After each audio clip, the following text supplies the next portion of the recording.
कि है। विज्ञान की दुनिया एक ऐसे रहस्य को सुलझाने की कगार पर थी जो जीवन के मूल सार को हमेशा के लिए बदल देने वाला था। यह कहानी है डीएनए की संरचना की खोज की, एक ऐसी खोज जिसने आधुनिक जीव विज्ञान की नींव रखी। इस कहानी के केंद्र में दो असाधारण वैज्ञानिक थे, एगिन्स वॉटसन और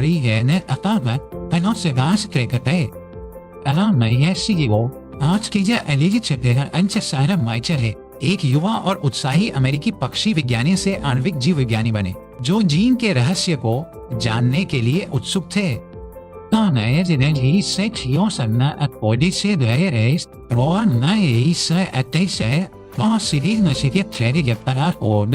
एक ब्रिटिश भौतिक भौतिक विज्ञानी थे जिनकी तेज बुद्धि और विश्लेषणात्मक कौशल ने उन्हें एक्सरे क्रिस्टलोग्राफी से जीवन के रहस्यों की ओर मोड़ दिया था। इन दोनों की मुलाकात में कैम्ब्रिज विश्वविद्यालय की प्रसिद्ध कैवेंडिश प्रयोगशाला में। उनकी साझा महत्वाकांक्षा और डीएनए की संरचना को समझने की तीव्र इच्छा ने उन्हें एक साथ ला खड़ा किया।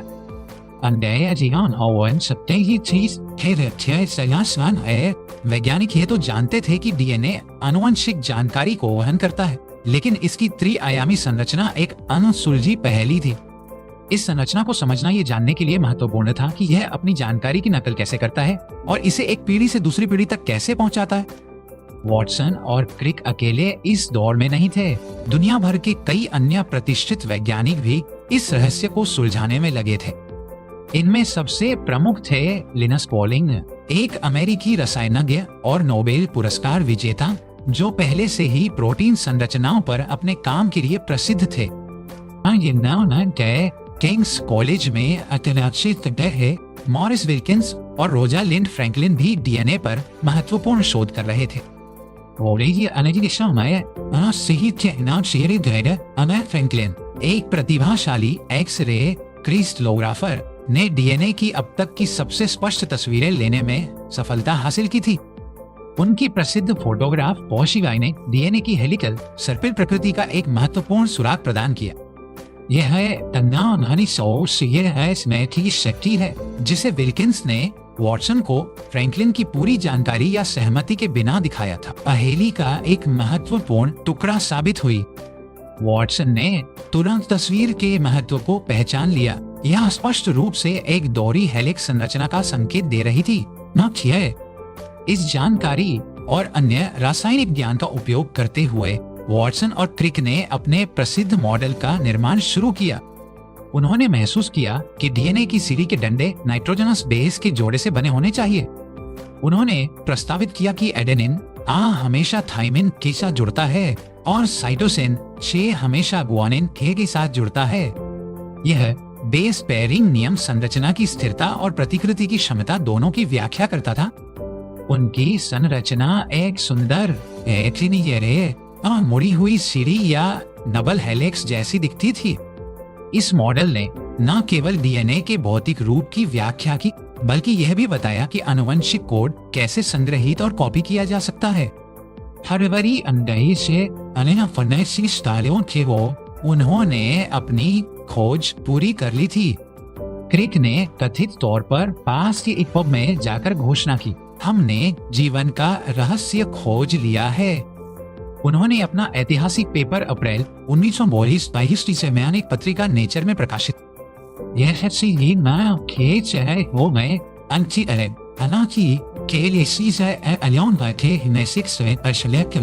विज्ञान के इतिहास में सबसे महत्वपूर्ण प्रकाशनों में से एक बन गया।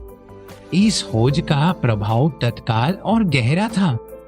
इसने आनुवंशिकी के क्षेत्र में क्रांति ला दी, जिससे वैज्ञानिकों को यह समझने में मदद मिली कि जीन आणविक स्तर पर कैसे काम करते हैं। इसने चिकित्सा में नई संभावनाओं के द्वार खोल दिए, जिससे आनुवंशिक रोगों का निदान और उपचार संभव हो सका। डीएनए फिंगरप्रिंटिंग जैसी तकनीकों का विकास हुआ, जिसने फोरेंसिक विज्ञान को हमेशा के लिए बदल दिया। जैव प्रौद्योगिकी और आनुवंशिक इंजीनियरिंग जैसे पूरे उद्योग इसी एक खोज की नींव पर खड़े हुए हैं। Jag säger med när jag antar säger acceptance attitasari मैं सेसियोने से अनाक्सेप्टे फ्रांसिस क्रिक और मॉरिस विल्किंस को फिजियोलॉजी या मेडिसिन में नोबेल पुरस्कार से सम्मानित किया गया। दुख की बात है कि रोजालिंड फ्रैंकलिन का 19वां सपाट में 67 वर्ष की आयु में कैंसर से निधन हो गया था। नोबेल पुरस्कार मरणोपरांत नहीं दिया जाता है, इसीलिए वो ऐसी हना से इसलिए डीएनए की संरचना की खोज में उनके महत्वपूर्ण योगदान को उस समय पूरी तरह से मान्यता नहीं मिली। हालांकि बाद के इतिहास ने उनके काम के महत्व को स्वीकार किया है। उन्हें अब व्यापक रूप से डीएनए पहेली को सुलझाने में एक प्रमुख खिलाड़ी के रूप में माना जाता है। वॉटसन और क्रिक की साझेदारी विज्ञान के इतिहास में सबसे सफल सहयोगों में से एक बनी हुई है। उनकी खोज केवल एक वैज्ञानिक उपलब्धि नहीं थी, बल्कि यह मानव जिज्ञासा और दृढ़ता की शक्ति का एक प्रमाण थी। डबल हेलिक्स की खोज ने हमें जीवन की भाषा को पढ़ने और समझने की क्षमता प्रदान। यह एक ऐसी कहानी है जो हमें याद दिलाती है कि कैसे दो अलग अलग क्षेत्रों के दिमाग एक साझा लक्ष्य के लिए मिलकर कुछ असाधारण हासिल कर सकते हैं। उनकी कहानी में विवाद का एक तत्व भी शामिल है, जो वैज्ञानिक नैतिकता और डेटा साझाकरण के बारे में महत्वपूर्ण सवाल उठाता है। फ्रैंकलिन के डेटा का उपयोग करने के तरीके ने अकादमिक जगत में श्रेय और सहयोग की प्रकृति पर लंबी बहस छेड़ दी। डबल हेलिक्स मॉडल की सुंदरता और सटीकता निर्विवाद है। यह मॉडल इतना शक्तिशाली था क्योंकि इसने तुरंत प्रतिकृति के लिए एक तंत्र का सुझाव दिया। प्रत्येक स्ट्रैंड अपने पूरक के लिए एक टेम्पलेट के रूप में काम कर सकता है, जिससे दो समान बेटी अणु बन सकते हैं। यह आनुवंशिकता का आणविक आधार था, एक ऐसा विचार जिसने जीव विज्ञान को हमेशा के लिए बदल दिया। खोज के लिए नया करना है एलियन सॉफ्टवेयर। वॉटसन और क्रिक ने अलग अलग रास्ते अपनाए, लेकिन दोनों विज्ञान में प्रभावशाली व्यक्ति बने रहे। वॉटसन ने मानव जीनोम परियोजना का नेतृत्व करने में महत्वपूर्ण भूमिका निभाई। क्रिक ने चेतना की प्रकृति का अध्ययन करते हुए तंत्रिका विज्ञान की ओर रुख किया।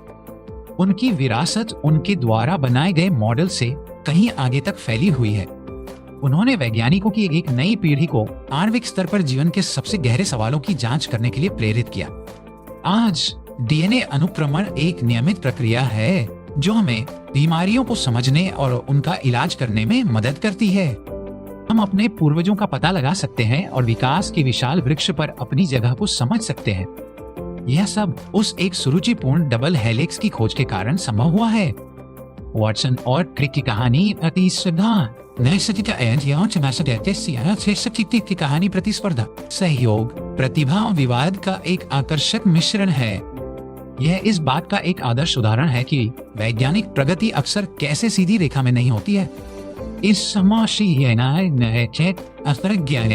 अंतर्ज्ञान, भाग्य और दूसरों के काम पर निर्माण करने की क्षमता शामिल होती है। डबल हेलिक्स की संरचना की खोज ने विज्ञान के पाठ्यक्रम को हमेशा के लिए बदल दिया। इसने जीव विज्ञान को एक वर्णनात्मक विज्ञान से एक सूचना विज्ञान में बदल दिया। जेम्स वॉटसन और फ्रांसिस क्रिक के नाम हमेशा जीवन के कोड को अनलॉक करने के साथ जुड़े रहेंगे। उनकी खोज एक स्थायी अनुस्मारक है कि ब्रह्मांड के सबसे बड़े रहस्य अक्सर सबसे छोटे पैमानों पर छिपे होते हैं। कैवेंडिश प्रयोगशाला में बनाया गया उनका मूल मॉडल आज भी मौजूद है और विज्ञान संग्रहालय में प्रदर्शित है। यह मॉडल सिर्फ धातु और तारों का एक संग्रह नहीं है, बल्कि यह मानव सरलता का एक शक्तिशाली प्रतीक है। यह हमें दिखाता है कि कैसे सही सवाल पूछकर और पहेली के टुकड़ों को एक साथ जोड़कर हम प्रकृति के सबसे गहरे रहस्यों को उजागर कर सकते हैं।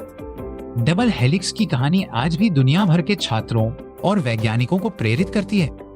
यह हमें सिखाती है कि महान खोजें अक्सर साहसिक परिकल्पनाओं और कठोर प्रायोगिक साक्ष्यों के संयोजन से आती है। वॉटसन का तेज और आक्रामक दृष्टिकोण क्रिक की गहरी सैद्धांतिक समझ का पूरक था। उनकी बौद्धिक साझेदारी हालांकि कभी कभी तनावपूर्ण होती थी, अंततः अविश्वसनीय रूप से फलदायी साबित हुई। डीएनए की खोज ने हमें यह समझने में सक्षम बनाया है कि उत्परिवर्तन कैसे होते हैं और वे विकास को कैसे संचालित करते हैं। यह विकास के डार्विनियन सिद्धांत के लिए एक आणविक तंत्र प्रदान करता है।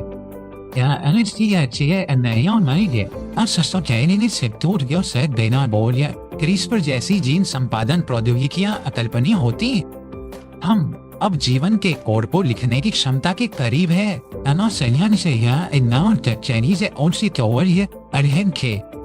यह नई क्षमता अपने साथ गहन नैतिक जिम्मेदारियां भी लाती है। वॉटसन और क्रिक की कहानी हमें विज्ञान की सामाजिक और नैतिक जटिलताओं की भी याद दिलाती है। उनकी सफलता केवल उनकी अपनी प्रतिभा का परिणाम नहीं थी, बल्कि वे एक बड़े वैज्ञानिक समुदाय के कंधों पर खड़े थे। फ्रेडरिक मिशर द्वारा डीएनए की पहली खोज से लेकर एवरी मैक्लिओड और मैकार्थी के काम तक काम तक कई लोगों ने रास्ता बनाया था, लेकिन ये वॉटसन और क्रिक ही थे जिन्होंने अंतिम निर्णायक छलांग लगाई। उन्होंने सभी उपलब्ध सुरागों को एक सुसंगत और सुरुचिपूर्ण संपूर्ण में संश्लेषित किया। डबल हेलिक्स की खोज मानव इतिहास में एक महत्वपूर्ण मोड़ है। इसने हमें ब्रह्मांड में अपने स्थान और जीवन की असाधारण जटिलता के बारे में एक नई समझ दी। यह एक ऐसी उपलब्धि है जिसका जश्न आज भी मनाया जाता है और आने वाली पीढ़ियों तक मनाया जाता रहेगा।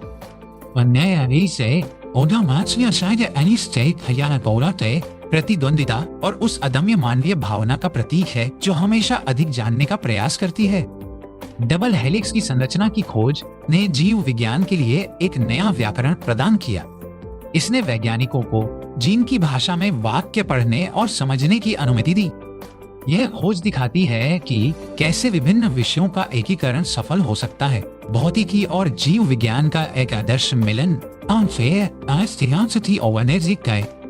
मॉडल निर्माण का उनका दृष्टिकोण है, जो सैद्धांतिक अटकलों और प्रायोगिक डेटा पर आधारित था। उस समय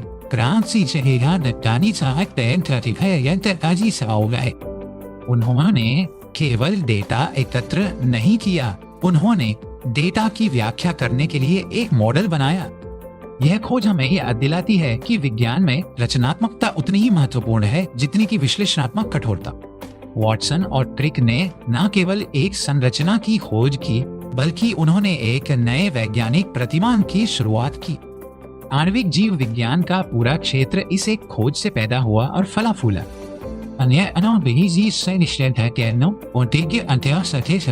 जैसे कि लिनस पॉलिंग का पासपोर्ट रद्द होना, जिसने उन्हें ब्रिटेन आने से रोक दिया। यह छोटी छोटी घटनाओं का एक संगम था जिसने अंततः कैम्ब्रिज में उस निर्णायक क्षण को जन्म दिया। डबल हेलिक्स की खोज ने मानवता को अपने भाग्य को नियंत्रित करने की अभूतपूर्व शक्ति दी है। यह एक ऐसी शक्ति है जिसका उपयोग ज्ञान और जिम्मेदारी के साथ किया जाना चाहिए। जेम्स वॉटसन और फ्रांसिस क्रिक की कहानी विज्ञान की विजय और उसकी जटिलताओं दोनों का एक शक्तिशाली आख्यान है। यह एक ऐसी कहानी है जो हमें दिखाती है कि कैसे एक सुंदर विचार दुनिया को देखने के हमारे तरीके को हमेशा के लिए बदल सकता। उनकी विरासत हर जीवित कोशिका के केंद्र में, हर डीएनए स्ट्रैंड में रहती है जो जीवन की कहानी कहता है। यह खोज वास्तव में मानवता की सबसे बड़ी बौद्धिक उपलब्धियों में से एक है।